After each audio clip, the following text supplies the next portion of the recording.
श्रीगुरुभ्यो नमः। श्रीमन्नारायणीयं दशकं 17 ध्रुवचरितवर्णनम्। उत्तानपादनृपतेः मनुनन्दनस्य जाया बभूव सुरुचिः नितराम् अभीष्टा।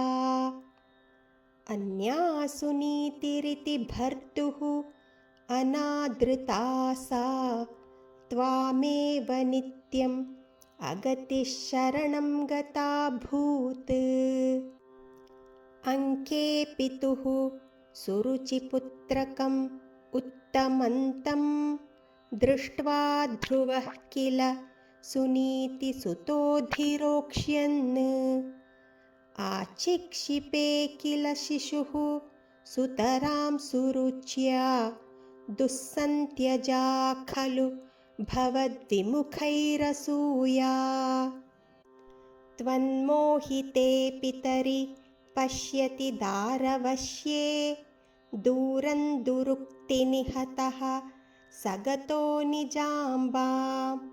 सापि स्वकर्मगतिसन्तरणाय पुंसां त्वत्पादमेव शरणं शिशवे शशंस। आकर्ण्यसोऽपि भवदर्चननिश्चितात्मा मानी निरेत्य नगरात् किल पञ्चवर्षः। सन्दृष्टनारदनिवेदितमन्त्रमार्गः त्वाम् आरराध तपसा मधुकाननान्ते। ताते विषण्णहृदये नगरीङ्गतेन श्रीनारदेन परिसान्त्वितचित्तवृत्तौ। बालः त्वदर्पितमनाः क्रमवर्धितेन निन्ये कठोरतपसा किल पञ्चमासान्। तावत्तपोबलनिरुच्छ्वसिते दिगन्ते देवार्थितस्त्वम् उदयत्करुणार्द्रचेताः।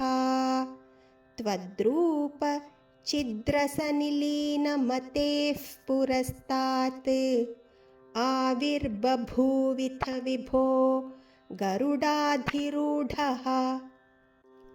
त्वद्दर्शनप्रमदभारतरङ्गितन्तं दृग्भ्यां निमग्नमिव रूपरसायने ते। तुष्टूषमाणम् अवगम्य कपोलदेशे संस्पृष्टवानसि दरेण तथादरेण।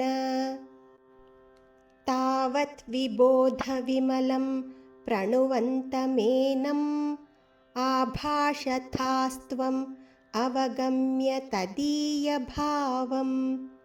राज्यं चिरं समनुभूय भजस्व भूयः सर्वोत्तरं ध्रुवपदं विनिवृत्तिहीनम्।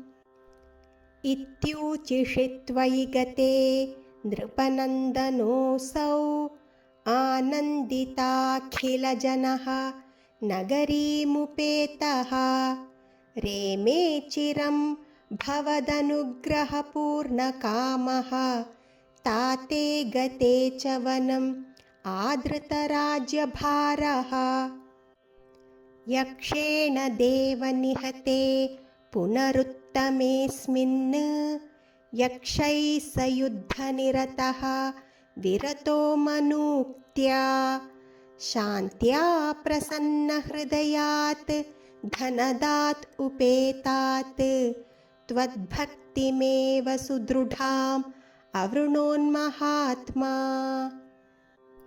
अन्ते भवत्पुरुषनीतविमानयातः मात्रा समं ध्रुवपदे मुदितोऽयमास्ते। एवं स्वभृत्यजनपालनलोलधीस्त्वं वातालयाधिप निरुन्धि मम आमयौघान्। श्रीहरये नमः।